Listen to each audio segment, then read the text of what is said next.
누구나 쉽게 따라할 수 있는 연결식 성경 연구 25번째 시간입니다. 오늘 말씀의 제목은 강신술입니다. 여러분, 강신술이란 말 좀 낯설죠? 이 말은 잘 사용하지 않는 말입니다. 다른 말로 표현하면 접신술이라고도 합니다. 그러니까 신을 불러내서 사람과 접촉하게 하는 것이죠. 이것은 성경의 하나님, 또 예수님을 믿지 않는 불신자들의 세계를 대표하는 사탄의 세계와 세력을 나타냅니다. 그리고 강신술사는 이러한 사단의 세력의 하수인이죠. 성경은 마지막 때에 사단이 이런 사람들을 동원하여 진리를 혼란하게 하며 죽은 사람들의 영혼이 살아있는 것처럼 속이는 일을 하게 합니다. 성경의 진리를 받아들이지 않도록 하는 일을 할 것이라고 예언하고 있습니다. 이제 그런 말씀들을 좀 공부해 보도록 하겠습니다. 먼저 첫 번째 계시록 12장 7절을 볼까요? 하늘에 전쟁이 있으니 미가엘과 그의 사자들이 용으로 더불어 싸울세 용과 그의 사자들도 싸우나. 이 말씀은 하늘에서 일어난 전쟁에 대하여 계시해 주신 말씀인데요. 미가엘에게도 사자가 있고 용에게도 사자가 있는 것은 분명히 나타나 있습니다. 여기 사자라고 번역된 말은요. 원문으로 말하면 안겔로스, 영어로는 엔젤, 천사입니다. 그러니까 미가엘에게도 천사가 있고 사탄에게도 천사가 있어요. 그러니까 미가엘의 천사들이 사탄의 천사들과 싸웠다고 번역하면 되겠죠. 우리가 천사라고 하면 모두 선하고 사랑이 많은 존재라고 생각하기 때문에 사자라고 번역한 것 같습니다. 그러나 원어는 같은 말입니다. 그러니까 미가엘의 천사, 곧 예수님의 천사는 선한 천사이고요. 용의 천사는 악한 천사죠. 이 천사의 선과 악의 천사들은 다 그들의 주인이 시키는 일을 충성을 다해야 합니다. 그러니까 사탄의 천사들은 사탄을 위해서 충성하고 미가엘의 천사들은 미가엘을 위해서 충성을 다합니다. 이 천사들이 그들의 주인에게 충성을 다하는데 그들이 상대하는 대상은 바로 사람들입니다. 이게 중요한데요. 그 다음입니다. 히브리 1장 14절 모든 천사들은 부리는 영으로서 구원 얻을 후사들을 위하여 섬기라고 보내심이 아니뇨. 여기 천사도 안겔로스, 아까 위의 구절과 같은 헬라어 원어입니다. 이 천사들은 구원 얻을 후사들을 섬기는 일을 합니다. 구원 얻을 후사는 이 세상에 사는 사람들입니다. 하나님의 천사들은 그들의 영생을 위해서 섬기고 악한 천사들은 그들의 멸망을 위해서 섬깁니다. 물론 이 성경 구절은 선한 천사의 섬김을 표현하는 말입니다. 그러나 악한 천사도 사람들에게 악한 영향을 끼치며 하나님을 대적하는 일을 하도록 이끌고 있는 것이 확실하죠. 이 악한 천사들은 하나님을 믿는 일을 효과적으로 방해하기 위해서 광명한, 즉 착한 천사처럼 가장합니다. 변장을 해요. 사람을 속이고요. 때로는 귀신 노릇도 하고 죽은 사람의 영혼처럼 나타나 사람을 속이는 일을 해요. 다음 말씀을 볼까요? 고린도후서 11장 14절 15절입니다. 이것이 이상한 일이 아니라 사단도 자기를 광명의 천사로 가장하나니 그러므로 사단의 일꾼들도 자기를 의의 일꾼으로 가장하는 것이 또한 큰일이 아니라 저희의 결국은 그 행위대로 되리라. 여기 사단이 자기를 광명한 천사로 가장 변장한다고 합니다.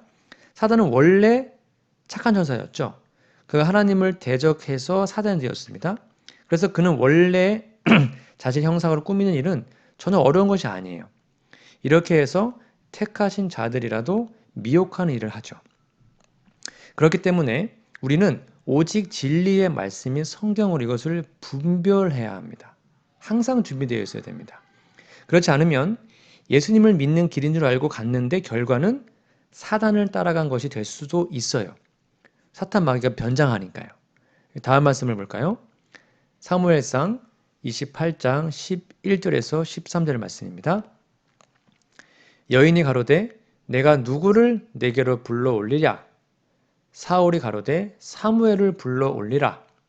여인이 사무엘을 보고 큰 소리로 외치며 사울에게 말하여 가로되 당신이 어찌하여 나를 속이셨나이까? 당신이 사울이시니이다. 왕이 그에게 이르되 두려워 말라. 내가 무엇을 보았느냐? 여인이 사울에게 이르되 내가 신이 땅에서 올라오는 것을 보았나이다. 이 사건은 성경에서 되게 유명한 사건입니다.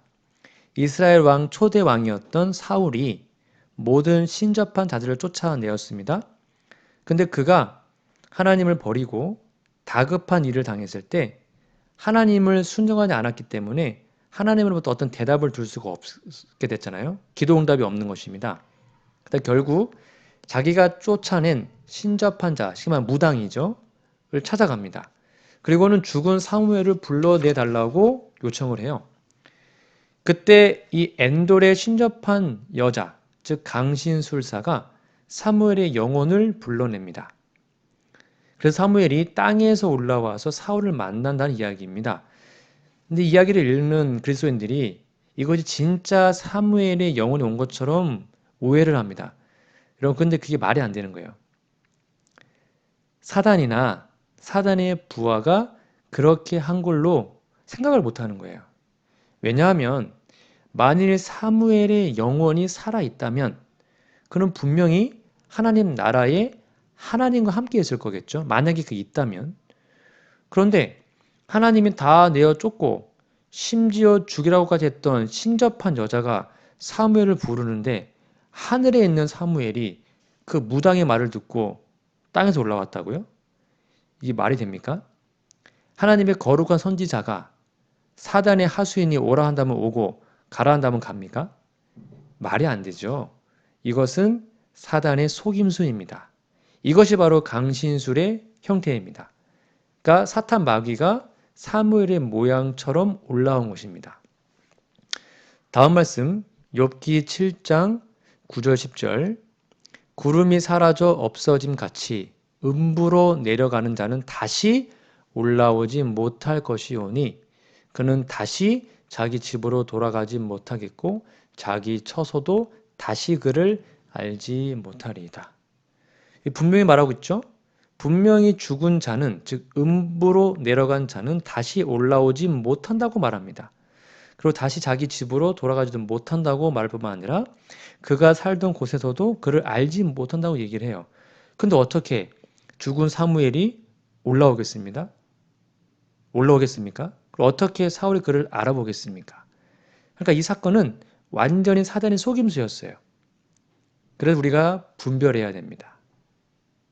만일 사단이 광명한 천사로 나타나서 이적과 기사를 행하며 사람들에게 성경의 진리의 일부를 말하고 교묘하게 오류를 짜놓는다면 어떻게 쉽게 분별하겠습니까? 말세의 강신술이 바로 그런 일을 하는 거예요. 그러므로 우리는 정신을 차리고 진리를 옳게 분별할 줄 아는 사람이 되어야 합니다. 정말 분별 잘하셔야 됩니다. 다음 말씀 볼까요? 레위기 19장 31절 너희는 신접한 자와 박수를 믿지 말며 그들을 추종하여 스스로 더럽히지 말라. 나는 너희 하나님 여호와니라. 이 말씀 보세요. 신접한 자와 박수를 믿지 말라고 했죠. 그렇게 하는 것은 하나님 앞에서 자기를 더럽히는 일입니다. 사울 왕은 그렇게 자기를 더럽혔으며 사단의 속임수에 속은 겁니다. 속은 거예요. 다음 말씀을 볼까요? 신명기 18장 11절 12절입니다. 진언자나 신접자나 박수나 초혼자를 너희 중에 용납하지 말라. 무릇 이런 일을 행하는 자는 여호와께서 가증히 여기시나니 이런 가증한 일로 인하여 내 하나님 여호와께서 그들을 내 앞에서 쫓아내시느니라. 이 말씀은 레위기 말씀 같은 내용이죠. 그런 일을 행하는 자나 그들을 용납하는 자는 다 하나님께 가증합니다. 그런데 하나님의 거룩한 선지자 사무엘이 신접한 자가 부르는 데 나타났다고요? 말도 안 됩니다. 그런데 마지막 때에 많은 사람들이 사울 왕처럼 속을 겁니다. 성경에 기록된 명백한 말씀을 바르게 이해하지 못할 때 사단은 그 틈을 파고들어서 사람을 미혹하게 하고 자기 세계로, 즉 멸망의 세계로 끌어들입니다. 다음 말씀을 볼까요? 사도행전 13장 8절에서 10절 말씀입니다. 이 박수 엘루마는, 이 이름을 번역하면 박수라, 저희를 대적하여 총독으로 믿지 못하게 힘쓰니 바울이라고 하는 사울이 성령이 충만하여 그를 주목하고 가로되 모든 괴계와 악행이 가득한 자요 마귀의 자식이요 모든 의의 원수요 주의 바른 길을 굽게 하기를 그치지 아니하겠느냐. 바울과 바나바가 전도할 때 박수 엘루마가, 지금 무당 엘루마가 그것을 방해합니다. 바울이 그를 향하여 하나님의 말씀을 증거하죠. 박수 무당은 마귀의 자식이며 의의 원수입니다.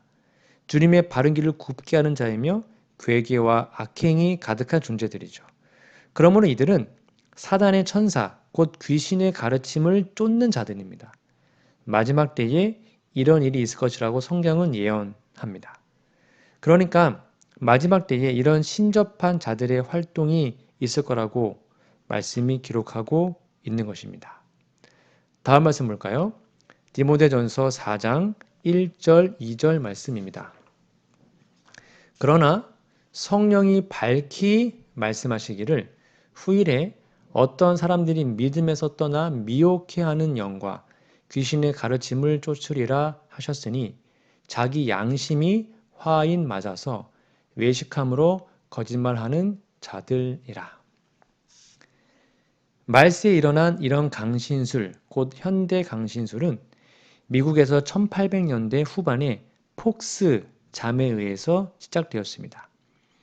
이제 한국에서는 소위 무형 문화재가 되어서 접신자들의 굿이나 무당, 춤 등이 보존되고 있습니다. 그것이 문화재인지는 몰라도 그런 일을 통하여 사단이 활동한 문을 넓게 열어두는 것이 됩니다. 그것은 오늘날 뉴에이지 운동에 접목되어 많은 지성인들조차도 따라가고 있습니다. 이것이 옛날처럼 이상한 옷을 걸치고 대나무랑 칼을 차고 무당 춤을 추면서 일한다면 그래도 소위 과학을 신봉하는 지성인들이 그것을 신청하지 않겠죠. 신성시하지 않겠죠. 그런데 뉴에이지의 탈을 쓰고 모든 지성과 도덕과 종교적 교훈으로 가장하기 때문에 분별하기가 어려운 것입니다. 요즘에는 이걸 심령과학이라 그럽니다. 그러니까 접신도 다 과학이라고 말을 해요. 그리고 사단은 또 교회 안에 들어와서 이적과 기사를 행하며 광명한 천사처럼 활동하죠. 그래서 교회가 통째로 속아 넘어갑니다. 쉽게 말하면 막 이상한 방언 같은 거죠. 그래서 교회는 진리를 혼잡하여 분별을 어렵게 하고 바벨론, 곧 혼잡한 집단이 되어버린 것입니다. 다음 말씀 볼까요? 계시록 18장 2절입니다.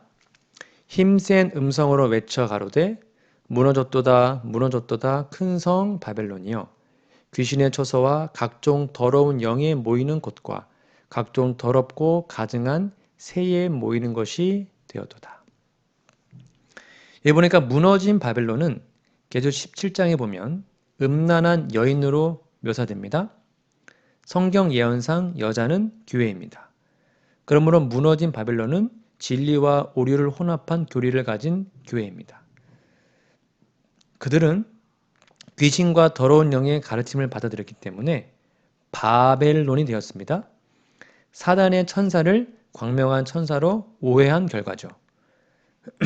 사탄 마귀는 이제 교회를 통해서 강신술을 행할 것이라고 합니다. 그런 일을 하는 자들이 거짓 선지자고요. 택하신 자라도 미혹하는 사탄의 하수인들입니다. 그러니까 교회 안에도 사단의 역사가 지금 차고 넘치고 있습니다. 강신술을 하는 목사들도 되게 많아요. 다음 말씀 볼까요? 마태복음 24장 24절 25절입니다. 거짓 그리스도들과 거짓 선지자들이 일어나 큰 표적과 기사를 보이어 할 수만 있으면 택하신 자들도 미혹하게 하리라. 보라, 내가 너희에게 미리 말하였노라. 왜 사람들이 거짓 선지자이며 이러한 사람들이 거짓 그리스도인들일까요? 그들은 예수님의 이름으로 일하기 때문입니다. 그러면서 예수님의 뜻을 바르게 전하지를 않아요. 그래서 거짓 선지자입니다. 예수님의 이름으로 일을 하는데 예수님의 뜻을 전하지 않는다. 거짓 그리스도인들입니다. 그렇기 때문에 예수님을 믿는 사람들은 이것이 광명한 천사로 가장한 사단의 천사인지 아니면 정말로 하나님의 천사인지를 분별해야 됩니다. 무엇 기준으로요? 하나님의 말씀을 기준으로. 정말 중요합니다. 여러분, 꼭 분별하셔야 됩니다. 그래서 예수께서는요, 보라, 내가 너희에게 미리 말하였노라. 성경 말씀을 근거로 이 마지막 때에 꼭 강신술과 거짓 선지자들을 분별하라고 우리에게 말하고 있습니다. 마지막으로 고린도후서 6장 17절 18절 말씀입니다. 그러므로 주께서 말씀하시기를 너희는 너희 중에서 나와서 따로 있고 부정한 것을 만지지 말라. 내가 너희를 영접하여 너희에게 아버지가 되고 너희는 내게 자녀가 되리라. 전능하신 주의 말씀이니라 하셨느니라. 하나님께서 그의 백성들에게 권고하신 말씀입니다. 그런 강신술적 상태에서 나오라는 것이죠. 그들 중에 있으면서 그들의 사상을 듣는 것은 부정한 것을 만드는 것과 같은 것입니다. 그리고 오로지 성경이 가르치신 진리의 말씀을 바르게 깨달아서 진리를 따라서 생활하라는 사랑의 권고입니다. 그렇게 되면 하나님이 우리를 영원한 나라로 영접하실 것입니다. 거기서 함께 하나님을 뵙기를 원하지 않으시겠습니까? 말씀을 바르게 잘 깨달아서 말씀대로 믿고 살다가 주님 재림하시는 날 주님을 영광 중에 맞이하여 하나님과 함께 영원한 날에 있기를 간절히 바라며 오늘 말씀을 마치도록 하겠습니다. 다음 시간에는요, 참교회라는 제목으로 하나님 말씀을 공부하겠습니다. 다음 시간까지 영육간에 강건하시기를 기도드립니다. 감사합니다.